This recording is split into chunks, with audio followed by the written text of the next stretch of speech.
Olá pessoal, tudo bem com vocês?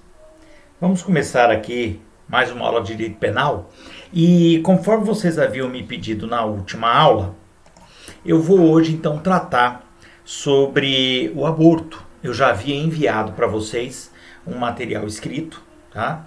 E vamos fazer aqui um pequeno vídeo complementando essas informações. Eu já adianto que eu não pretendo esgotar o assunto. O tema do crime de aborto ele é bastante detalhado, né? Mas vamos pelo menos colocar algumas informações para que a gente consiga conversar sobre isso e que para vocês isso se torne um pouco mais palatável, mais agradável até da leitura depois. Mas lembre-se, a leitura do texto que eu enviei para vocês, ele é essencial, tá bom? Essencial. A gente vai conversar um pouco sobre isso aqui agora, mas por favor, leiam o texto. O texto é muito importante, traz muitos detalhes. Eu vou tentar falar algumas coisas, talvez eu não tenha colocado no texto, né? Para que seja aí um complementando o outro. Tá certo? Muito bem. Pessoal, atualmente o crime do aborto no Brasil está tipificado no Código Penal de 1940, na parte especial no capítulo 1, que nós estamos tratando, que é os crimes contra a vida, tá? Nos artigos 124 até o 128. Observe-se que a lei penal ela não define exatamente o que é considerado aborto, tá? Isso é um detalhe interessante para a gente analisar. Ele não fala exatamente o que é o aborto. Etimologicamente, quer dizer, analisando a palavra aborto, ele vem do latim. Ab é privação em latim. E ortus é nascimento. Ab ortus, privação do nascimento. Ab ortus, aborto, tá? Então, só para a gente entender a palavra e da palavra a gente entender de onde vem esse termo, né? Muito bem. O Fernando Capês, por exemplo, ele fala que o aborto seria a interrupção da gravidez, com a consequente destruição do produto. Consiste na eliminação da vida intrauterina. Importante isso, intrauterina. Não faz parte do conceito de aborto a posterior expulsão do feto, pois pode ocorrer que o embrião seja dissolvido e depois reabsorvido pelo organismo materno, em virtude de um processo de autólise, tá? Ou então, pode suceder que ele sofra aí um processo de mumificação, o feto, ou maceração, né, desmagar, de modo que continue no útero materno, pode continuar. Então, traduzindo o que disse o Capês, é possível que não haja uma expulsão do feto. Entendeu a ideia?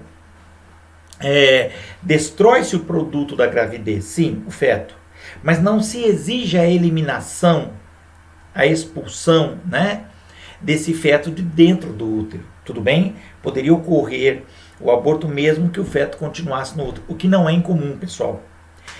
Com relação a isso, já foram encontrados aí em sítios arqueológicos corpos até antigos, mumificados aí de pessoas de séculos ou milhares de anos atrás até, em que você, ao fazer a análise, percebe um feto dentro do útero materno, quer dizer, então não é uma novidade. Então o útero pode manter o feto mesmo que morto, tá? Muito bem.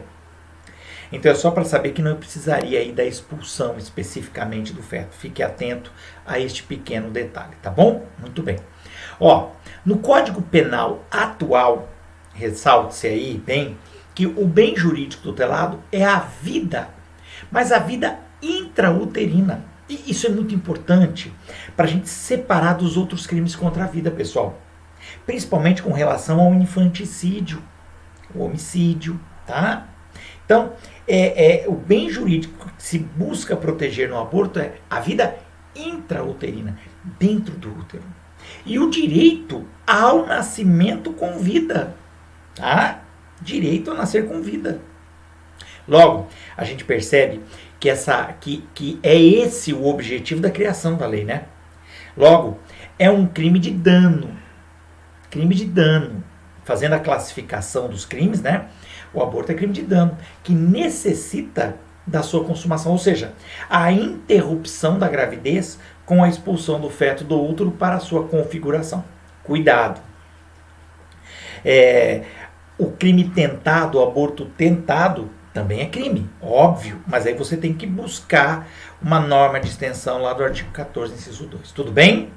Agora, de novo, professor, você falou de interrupção da gravidez e expulsão do feto. Então, a grosso modo, é assim que se entende. Já falei que Capês, ele salienta que na visão dele não haveria necessidade da expulsão do feto. O que eu entendo procedente. Acho correto. Se houve aí um aborto, quer dizer, se houve algum ato por parte ou da mãe ou de terceiros para matar a prole, quer dizer, para matar o feto, para tirar a vida do feto que está no útero, ele ser expulso ou não faz diferença, né? Ser expulso ou não faz diferença. E a ciência hoje consegue determinar muitas vezes a morte do feto. Tá ok? Muito bem. O interessante da expulsão é que você possibilita aí o exame de corpo de delito, né? Para saber exatamente o que levou à morte. Talvez, com o avanço da ciência, seja possível até em alguns casos identificar. Mas, né? Na prática, para a configuração do delito, é preciso o quê? A morte do feto, né? A cessação da vida. Mas não obrigatoriamente a expulsão. Apesar de que vocês vão encontrar em muitos livros esse detalhe da expulsão do feto. Tá bom? Combinado? Então tá. Vocês sabem que nós somos obrigados, na análise de qualquer crime, a verificar o que a doutrina diz. E muitas vezes os estudiosos, os doutrinadores, eles não têm consenso sobre alguns pontos, tá? Muito bem. Ainda é interessante a gente analisar que, diferente dos ramos da ciência, né? O Código Penal, ele não faz distinção entre o que é considerado óvulo fecundado até 2 meses da gestação, tá? Então, o óvulo fecundado, a ciência entende que seria até 2 meses depois que ocorre a gestação. Não diferenciar óvulo fecundado de embrião, que é de 2 a 4 meses, e feto, que é de 4 meses até o parto. Então, veja, você tem fases do processo de gestação, concorda comigo? Então você tem o óvulo quando é fecundado, depois você tem o embrião, depois você tem o feto. Cuidado, para o direito penal não há distinção. Tudo seria aborto, tá? Então o óvulo fecundado, 2 meses após a gestação. O embrião, entre 2 e 4 meses, estamos na fase de embrião. E o feto, que é a partir de 4 meses. Tudo bem? Até o momento do parto. O crime de aborto do Código Penal atual está previsto então no título 1, como eu falei, capítulo 1, crimes contra a vida, dos artigos 124 e 128. E dizem, respectivamente, o seguinte: ele fala do autoaborto, depois o aborto provocado por terceiro sem consentimento da gestante, o aborto provocado por terceiro com consentimento da gestante, a forma qualificada do aborto e ainda o aborto necessário, tá? Que são aí consideradas exceções à criminalização do aborto. Eu espero que eu esteja aqui falando e que você esteja com o seu Código Penal, tá? Seja ele no formato físico, seja ele digital, mas por favor, acompanhe as nossas aulas com o Código Penal, tá bom? Para que não tenha que toda hora estar repetindo qual é, né, definindo o artigo novamente. Mas vamos aí agora fazer uma leitura aí dos tipos penais. Muito bem. Primeiro, o aborto provocado pela gestante ou com o seu consentimento. Então tem a participação da gestante. O 124 diz assim: provocar aborto em si ou consentir que outrem lhe o provoque. Tá? Pessoal, provocar o aborto em si é quando a própria gestante realiza o aborto. Já quando ele vai a uma clínica ou ele pede para que alguém faça, é consentir que alguém provoque o aborto em si. Mas, teoricamente, você tem a participação da gestante, tá? Pena. Detenção. Olha, é detenção. E é de 1 a 3 anos, tá? 1 a 3 anos de detenção. O 125, queridos, é o aborto provocado por terceiro, tá? O 125 diz assim: provocar aborto sem o consentimento da gestante. Aí a coisa fica ainda pior, né? Pena. Reclusão de 3 a 10 anos. 126, Provocar aborto com o consentimento da gestante. É reclusão de 1 a 4 anos. Reclusão de 1 a 4 anos. Parágrafo único. Aplica-se a pena do artigo anterior, 1 a 4 anos, se a gestante não é maior de 14. Não, volta. O artigo anterior é o 125, tá? Então, quando ele fala aqui do 126, provocar aborto com o consentimento da gestante, reclusão de 1 a 4 anos. Mas, se essa gestante não é maior de 14 anos, quer dizer, ela é menor de 14 anos, até 14 anos, ou é alienada ou débil mental, ou se esse consentimento é obtido mediante fraude, enganação, né? Engodo, grave ameaça, violência, aí a pena é do artigo anterior, que é o 125. Reclusão de 3 a 10 anos. Bem maior, bem mais pesada. Entra, na verdade, no aborto sem consentimento.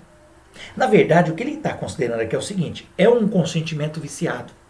Ou porque é menor de 14, ou porque tem problemas mentais, ou porque houve violência, ameaça. Então esse consentimento não pode ser considerado. Por isso que ele volta para o 125. Muito simples de entender, né? Não tem maiores dificuldades. A forma qualificada, o artigo 127. As penas combinadas nos 2 artigos anteriores são aumentadas de 1/3, quer dizer, causas de aumento de pena, tá? Se em consequência do aborto ou dos meios empregados para provocá-lo, a gestante sofre lesão corporal de natureza grave, nós estamos vendo lá em lesão corporal essa situação. Lembre que quando eu falo em lesão corporal de natureza grave, na verdade o Código Penal só fala grave, e aí coloca inciso 1 e 2 lá no 129. Na verdade o grave seria grave e gravíssima, então você tem aumento de 1/3, e são duplicadas as penas se por qualquer dessas causas, tá? Quer dizer, consequência do aborto ou meios empregados, sobrevém a morte da mãe. Tá bom? Bacana. Apesar de estar escrito de forma qualificada no 127, não é uma qualificadora, não é? Porque ele não define penas específicas aumentadas. Não, ele fala em aumento. Ou 1/3. Quando fala em dobro, duplicada, quer dizer, 100%. Tudo bem? Bom, de qualquer forma, ele usa o termo forma qualificada, paciência. O artigo 128. Não se pune o aborto praticado por médico. Ó, preste atenção agora. Nós estamos entrando no 128 naquelas situações de exceção. Situações que, excepcionalmente, possibilitam o aborto. Então, cuidado. O aborto é crime? Não pode ser praticado? A princípio não, em regra não. Mas o 128 traz as exceções em que seria possível. Primeiro, o aborto necessário, sempre por médico. Não pode ser o pai da criança, a própria gestante, a mãe, sei lá. Então, por médico, o aborto necessário, quando? Se não há outro meio de salvar a vida da gestante. Veja que durante uma gestação pode ser que haja perigo para a mãe, para a gestante. Nesse caso, a lei determina que você deve sacrificar o feto e salvar a gestante. Porque a gestante, a mãe, pode vir a ter outros filhos, tá? Então é isso. É triste, é terrível, mas é preciso tomar uma decisão, tá bom? Então, se não houver outro meio. Ainda ele coloca no 128 o aborto no caso de gravidez resultante de estupro. Também seria possível. Se a gravidez resulta de estupro e o aborto é precedido de consentimento da gestante, aqui precisa de consentimento da gestante, ou quando incapaz, por ser menor, problema mental, tem que ter aí o consentimento do seu representante legal, tá bom? Muito bacana. Fizemos apenas a leitura aqui dos artigos, breves comentários. Vamos à análise, né, pessoal? O interesse penal aqui, diante das diversas classificações dos tipos de aborto, ele é limitado ao aborto legal ou criminoso e aos casos de gravidez normal, tá? O Paulo José da Costa diz assim que, para que se configure o abortamento, a gravidez deverá ser normal. A interrupção da gravidez extrauterina, quer dizer, no ovário, fímbria, nas trompas ou na parede uterina, ou a da gravidez molar, que seria a formação degenerativa do óvulo fecundado. Eles não configuram um aborto, tá? Uma vez que o produto da concepção não atinge vida própria. Tudo bem? Importante isso, tá? São questões técnicas, de biologia, ciência, mas a gente tem que estar a par. Lembre-se que no direito, o bonito do direito, eu acho que é isso, você acaba tendo que deslizar aí, surfar por outras ciências, né? Para que você possa entender corretamente as regras jurídicas. E aqui é um desses casos. É preciso aí alguns cuidados quanto a isso. Tudo bem? Tá bom? Então tá. Então, interromper uma gravidez extrauterina, está fora do útero. Onde estaria fora do útero? No ovário, na fímbria, nas trompas, na parede uterina, mas não no útero, não está no útero. Se é extrauterina, nós estamos falando em aborto, tá? Ou aquela gravidez que é degenerativa, do óvulo, né? Também não configura um aborto, tá? Uma vez que, como eu disse, o produto da concepção não atinge aí uma vida própria, né? Não consegue êxito, não vai prosperar, tá bom? Muito bem. A gente tem que observar ainda, pessoal, que não é possível a punição da forma culposa do aborto, ou seja, este somente é possível, quer dizer, punir-se o aborto, só é crime, na forma dolosa, nos modos do artigo 18 lá do Código Penal. Aí, o Mirabete ainda coloca o seguinte, que não há crime de aborto culposo, mas a mulher que, de forma imprudente, causar o aborto, responde por lesão corporal culposa. Tá? Então, haveria aí uma situação ainda para culpa, não de aborto, mas de lesão corporal culposa. Tá? Na visão do Mirabete, óbvio. Veja, se a gestante, por exemplo, de forma imprudente, toma uma medicação que é abortiva, sem saber que é. Pessoal, todos os remédios têm efeitos colaterais, óbvio. E se você pegar qualquer remédio, a imensa maioria deles fala que a mulher, a gestante, não deve utilizar a medicação. É muito comum isso, tá? Justamente por quê? Porque qualquer remédio, por mais simples que seja, pode vir a causar. Por isso a preocupação é enorme quando a mulher está grávida de não usar qualquer medicação, tá bom? Não poderia se falar em aborto culposo. O Mirabete levanta a possibilidade aí da mãe vir a responder por lesão corporal culposa. É interessante, tá bom? Muito bem. Logo, o sujeito do crime do aborto vai variar de acordo com a modalidade do crime praticado. Vamos lá. Para a prática do autoaborto, nós estamos falando aí do sujeito ativo do crime. No autoaborto, no 124. Muito bem, é necessário que todos os atos executórios sejam realizados pela própria gestante. O auxílio de um terceiro pode ocorrer se for limitado apenas ao fornecimento de instrumentos necessários para a prática, tá certo? Então o terceiro entrega um objeto para a mãe para que ela realize o aborto, tá bom? O Luiz Regis Prado, inclusive, esclarece que não é possível a coautoria no autoaborto, né? Porque o autoaborto já é básico, como é que você vai por coautor?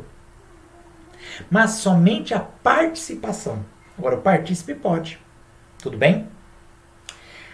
As ações executórias têm que todas ser realizadas pela própria gestante, tá? O máximo que você consegue é uma participação de alguém. Tudo bem? O terceiro que realiza aborto consentido pela gestante é autor do crime do artigo 126. A diferença reside no fato do partícipe, tá? Que induz, instiga ou auxilia a gestante a realizar o aborto. Há uma atuação aí, né? Por parte do terceiro. Tudo bem? Respondendo pela participação no delito do artigo 124. Porém, se ocorre de qualquer modo, se concorre, né? Se ele auxilia, se ele concorre de qualquer modo para a provocação do aborto, responderá como partícipe do artigo 126 do Código Penal. Vocês estão com ele aí na mão, né? Tudo bem? Essa previsão, pessoal, é considerada uma exceção à teoria monista do Código Penal brasileiro. Lembra que pela teoria monista, todos que participam de um crime respondem por este crime. O aborto é uma das exceções, trazendo a situação em que a mesma pessoa pode participar de um crime e não responder por este, sim em outro crime. Eu estou só falando de mudança de artigo, tá? De um artigo vai para o outro. Tudo bem? Já no 125, que é também conhecido como aborto consentido, são coautores. Veja bem, não quer dizer que no 126, 124, 126 não haja um terceiro, sim, mas ele é apenas partícipe. Entende bem o que eu estou dizendo, pessoal? Partícipe. Só partícipe. Ele não atua de forma assim direta na execução do aborto. Tudo bem? Tá legal? Então nós temos que separar participação de autoria. No 125, o aborto consentido, aí é coautoria. São coautores a gestante e o terceiro.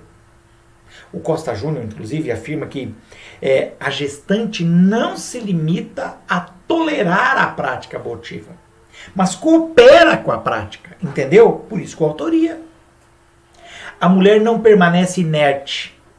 Ela exercita os movimentos necessários e se coloca em uma posição ginecológica, entendeu? Ela participa disso aí. Lembra ainda, o autor, que o consentimento é parte necessária para a consumação deste crime. Tudo bem? Sobre o crime de aborto, ainda merece aí um destaque, uma análise, a previsão do aborto necessário e sentimental. Também chamado de humanitário, o aborto étnico, tem vários nomes, que está lá previsto no 128 do Código Penal. Ali se trata de uma exceção à regra geral de criminalização do aborto, tá? Ou seja, são hipóteses em que é prevista uma excludente de ilicitude ou uma excludente de antijuridicidade. Não podendo aí a gestante ou o terceiro, que é o médico no caso, serem penalizados pela prática do aborto. Preste bem atenção, quando eu falo de excludente de ilicitude, excludente de antijuridicidade, nós estamos ali nos artigos 23 do Código Penal 24, que fala legítima defesa, estado de necessidade, estrito cumprimento de dever legal, exercício regular de direito, são excludentes previstas na legislação. Aqui, nós não precisamos ir ao 23. O próprio tipo penal já traz uma excludente de ilicitude ou de antijuridicidade. Percebeu? Bacana? Isso é para dizer qual é a natureza jurídica do artigo 128, viu? É uma excludente de ilicitude, uma excludente de antijuridicidade já prevista. Muito bem. Vamos lá. Ocorre isso porque, no caso, há uma ponderação entre o direito à vida do feto e o direito da mulher gestante diante de um estado de necessidade.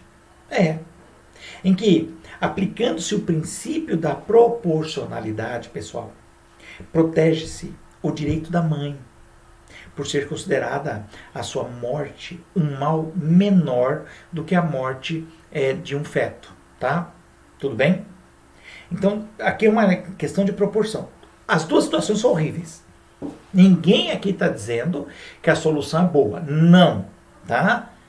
Mas é preciso que a legislação analise esse ponto. Porque, veja, se a gestação vai levar a mãe à morte, o médico tem que analisar essa postura. E aí, como é que ele faz? Ele deixa a gestação progredir e a criança eventualmente nascer até com vida e a mãe morrer? Ou não? A lei tomou o lugar do médico, então, e colocou isso. Tá certo? É possível realizar aí o aborto e esse aborto é possível, uma exceção, não seria crime por parte do médico, tá? Se a gente fizer uma análise do Código Penal, a gente percebe, não precisa muita elucubração aqui, que este confere maior valor à vida humana extrauterina, é o da mãe, do que a intrauterina, o do feto. Pois, tomando como exemplo o homicídio, tá? Este tem a pena, em sua modalidade mais simples, né, de reclusão de 6 a 20 anos. Enquanto que o aborto praticado sem consentimento da mulher é de reclusão de 3 a 10 anos. Percebeu? Tá?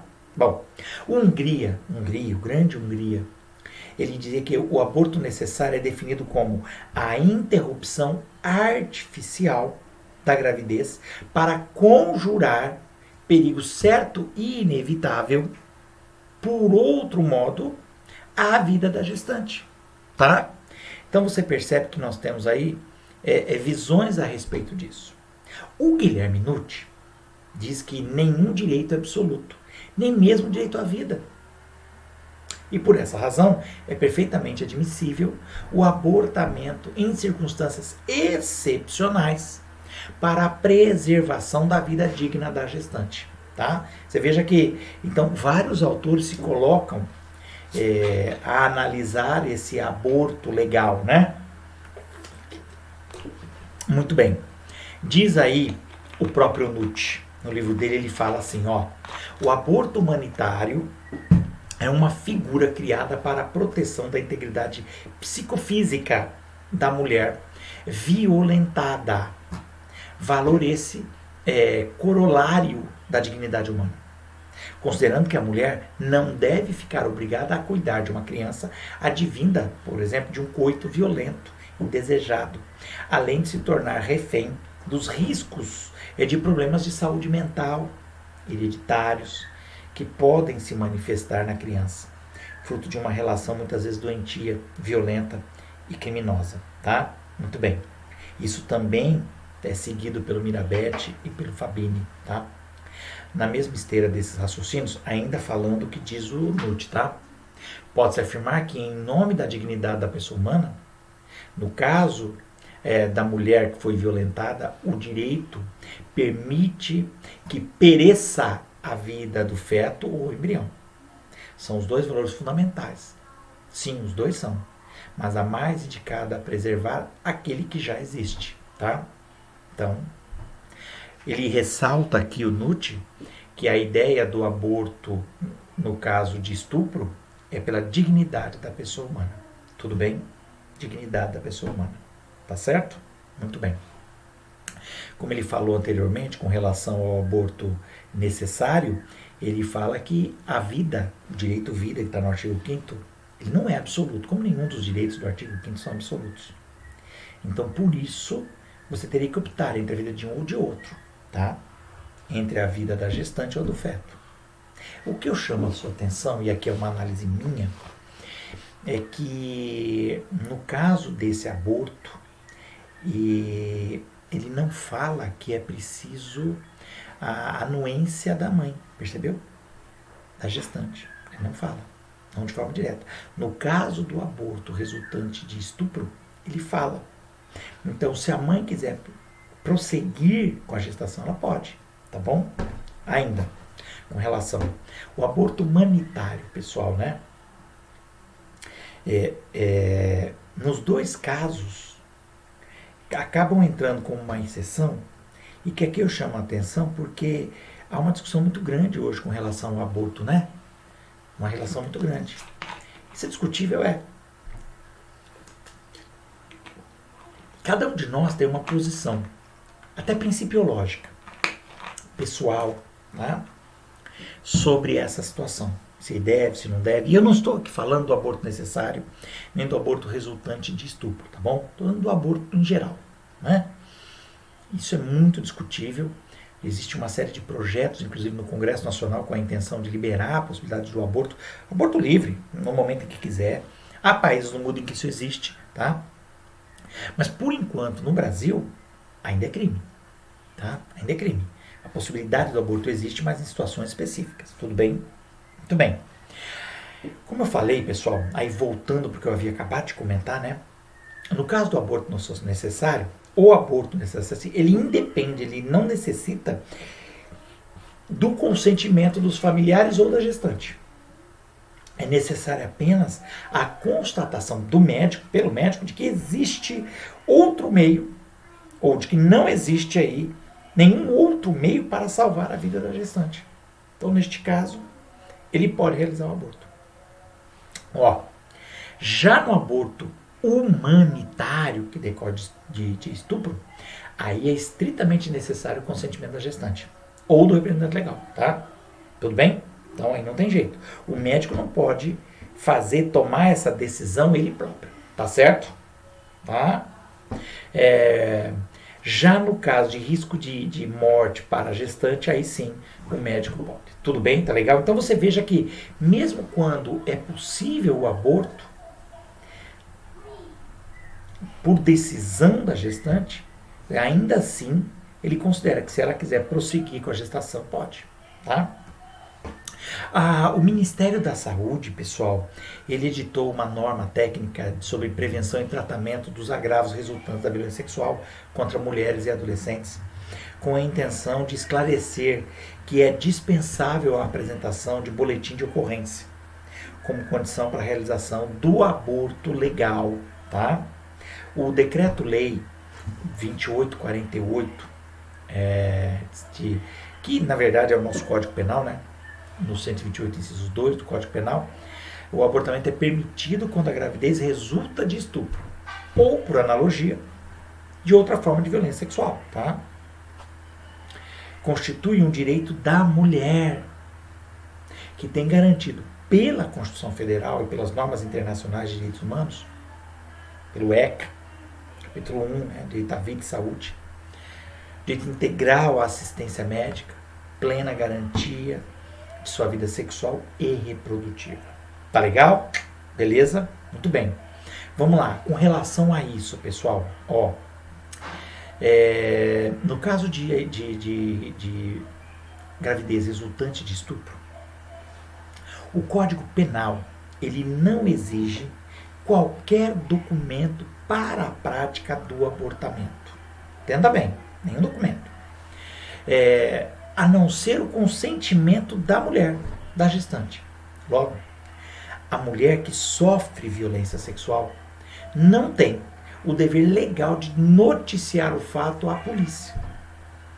Deve-se orientá-la a tomar as providências policiais e judiciais que forem necessárias. Mas caso ela não o faça, não lhe pode ser negado o abortamento, percebeu? Ela pode, mesmo que ela não tenha feito lá alguma coisa, pode ser possível aí que ela faça o aborto. O Código Penal afirma que a palavra da mulher que busca o serviço de saúde, afirmando ter sofrido violência, deve ter credibilidade ética e legalmente, né? Devendo ser recebida como presunção de veracidade. O objetivo do serviço da saúde, pessoal, é garantir o exercício do direito de saúde. Portanto, não cabe aí ao profissional de saúde, o médico, duvidar da palavra da vítima, o que agravaria ainda mais as consequências da violência sofrida. Tá? Seus procedimentos não devem ser confundidos com os procedimentos reservados à polícia e à justiça. Polícia e justiça é uma coisa, saúde é outra. Então, a mãe não precisa obrigatoriamente ter passado por todo um trâmite judicial ou policial para que ela possa pedir o aborto em caso de estupro. Caso se revele aí, após o abortamento, ela fez o aborto, que a gravidez não foi resultado da violência sexual, porque alguns podem questionar. A mulher só engravidou por engravidar, por inconsequência, e foi lá e falou que havia sido estuprada e pediu o aborto e ocorreu o aborto. Bom, se não foi resultado, a princípio, que é princípio da boa fé, se ela está falando, devemos acreditar, tá bom? Agora, se depois do aborto se verificar que não houve violência sexual, o Código Penal, no artigo 20, parágrafo 1º, afirma que é isento de pena quem, por erro plenamente justificado pelas circunstâncias, supõe situação de fato que, se existisse, tornaria a ação legítima. Assim, seria o nosso erro, né? Se todas as cautelas procedimentais foram cumpridas pelo serviço de saúde, no caso de verificar, depois, que é mentira, que foi uma inverdade, né? A alegação de violência sexual, somente a gestante, neste caso, responderá criminalmente pelo crime de aborto. Como assim? O médico que realizou o aborto, acreditando na palavra da gestante, de que aquela gestação, aquele feto é originário de uma violência sexual, ele acreditou. Ele não precisa do BO. Princípio da boa-fé. Ele foi lá e realizou o aborto. Se for descoberto depois que a mãe mentiu, quem responde é a mãe. Apenas a gestante. O profissional não pode ser acusado. Ora, vamos lá. Se ele, de repente, e eu não posso entrar em maiores detalhes, porque aí é a área profissional médica, mas se ele verifica, a mãe conta a história, e ele vê situações, ele percebe ali na análise dele de que realmente, sim, tudo indica que foi um estupro, erro, que seja plenamente justificado pelas circunstâncias. A mulher foi gestante, mas ela está machucada, a gente percebe uma série de... Não é? Difícil dizer, mas o médico, então, seria isento de qualquer pena.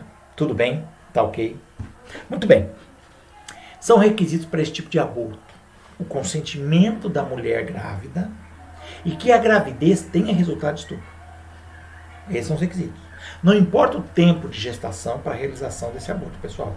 E também é desnecessária a autorização judicial para a realização do procedimento abortivo. Porém, deve haver provas suficientes para averiguar a veracidade das informações. Nesse caso, se o médico foi induzido a erro, ele não responde por nenhum tipo penal, pois ele incorre em erro de tipo, que exclui o dolo, e o crime é doloso. Lembra? Claro, geralmente, pessoal, você tem, sim, BO, né? Você tem laudo do IML.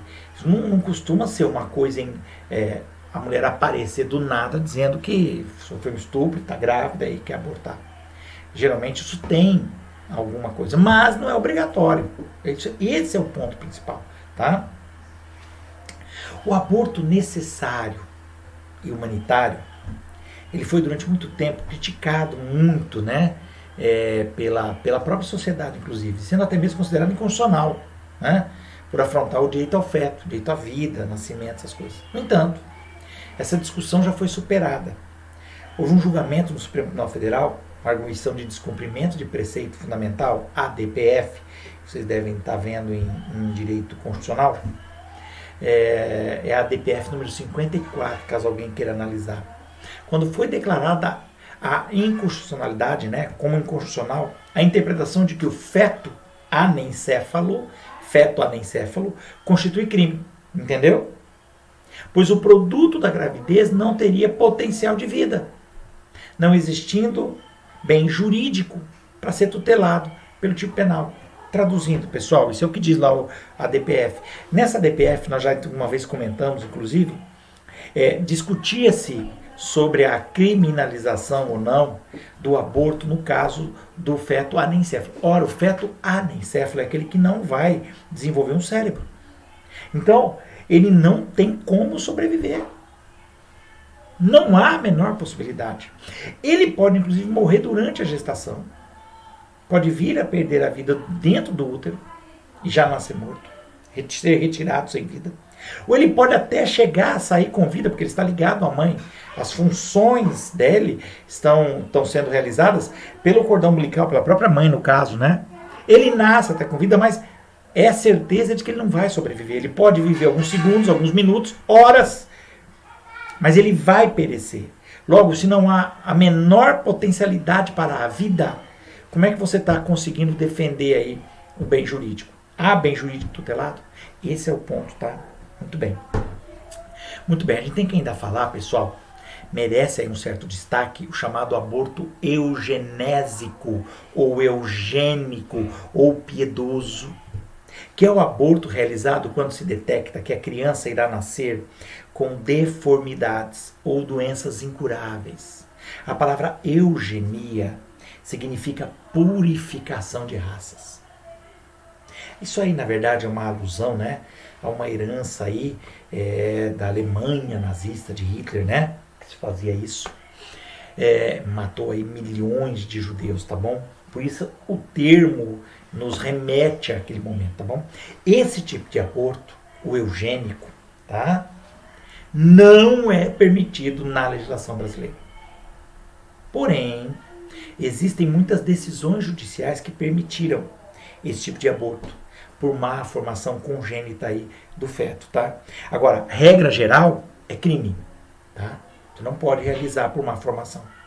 Como eu disse, é discutível, porque você tem na jurisprudência decisões, mas vai depender de cada situação. Porque falar em má formação é muito discutível. Por exemplo, nós tivemos aí a situação da microcefalia, lembra? Lembra da microcefalia? Já falamos, acho que em sala de aula. A microcefalia é sim uma deformação, né? O feto, ele tem uma deformação na cabeça, né? E ele nasce com essa deformação. E isso pode trazer consequências, sim, à sua saúde, sim, física, mental. Agora, isso não significa que não haverá viabilidade para a vida. Esse é o ponto. Entendeu a ideia? No caso da microcefalia, por exemplo, o bebê, o feto, ter a microcefalia, não significa que ele vai morrer. Ao contrário, pode viver. Nós tivemos, inclusive, um caso interessante, foi divulgado na mídia, por isso eu estou falando, de uma moça que se formou, salvo engano, em jornalismo, e que lá tinha microcefalia, era visível nela, ela tinha, e ela se formou na faculdade em jornalismo. Quer dizer, não afetou a saúde? Não sei, é possível que ela tenha alguns problemas de saúde. Afetou mentalmente? É possível, mas no caso, ela conseguiu, inclusive, se formar. Então, veja, mesmo com a microcefalia, ela tem uma vida, né? Então, você não pode aceitar, a princípio, o aborto eugênico, porque neste caso, apesar da má formação, existe viabilidade para o feto. Quer dizer, ele é viável, ele vai sobreviver. Talvez por algum outro motivo não, mas a deformação em si não acarreta a morte. Por isso que, a princípio, nós temos aí que seria crime esse tipo de aborto. Até porque, se formos considerar a viabilidade plena, quer dizer, que não haja nenhum problema mental, você daqui a pouco começa a possibilitar o aborto, por exemplo, de fetos com síndrome de Down. Concorda comigo? Não é aí um problema, em tese, tá? É uma situação diferenciada, concorda comigo? E ainda assim é crime, tá? A pessoa que tem um síndrome de Down, a pessoa que vai nascer, por exemplo, sem uma perna, sem um braço, com uma deformidade qualquer. Estaremos voltando para a época de Esparta, né? Onde os fetos que não eram perfeitos eram sacrificados. E eu não vou tão longe, estou falando de Esparta, mas isso existiu na antiguidade, mas existe hoje. As comunidades indígenas, muitas delas, elas acabam eliminando o bebê que nasça com algum defeito, tá? Então isso existe ainda hoje. Mas por que então o índio que realiza isso não comete crime? Porque você lembra que os povos indígenas, pelo menos, né, não têm o tirocínio na visão do direito penal completo para poder entender esse tipo de situação, tá? Isso é só por isso. Tudo bem? Estaremos aí dentro, na teoria do crime, da culpabilidade, tá? Tudo bem? Então, muito bem. Muito bem, pessoal. Eram os comentários que eu queria fazer com você a respeito do crime de aborto. Peço para que você leia novamente o texto, tá? Para que fique bem claro tudo isso, tá certo? Veja que é um crime bem detalhado. Você tem vários artigos falando do mesmo crime. O texto que eu enviei para vocês traz maiores considerações. Eu me ative um pouco mais nas situações de exclusão do aborto, né? Mas você tem muitos detalhes com relação a ele. Leiam o texto também, tá ok? Espero que o nosso bate-papo, a nossa conversa tenha ajudado a esclarecer alguns pontos. Qualquer coisa, qualquer dúvida, eu estou aqui à disposição, tá certo? Pra gente conversar um pouquinho mais, tá bom? Um forte abraço a vocês. Depois nós vamos continuar com a análise dos demais crimes, tá bom? Cuidem-se. Até a nossa próxima aula, até o nosso próximo vídeo. Tá certo? Fui.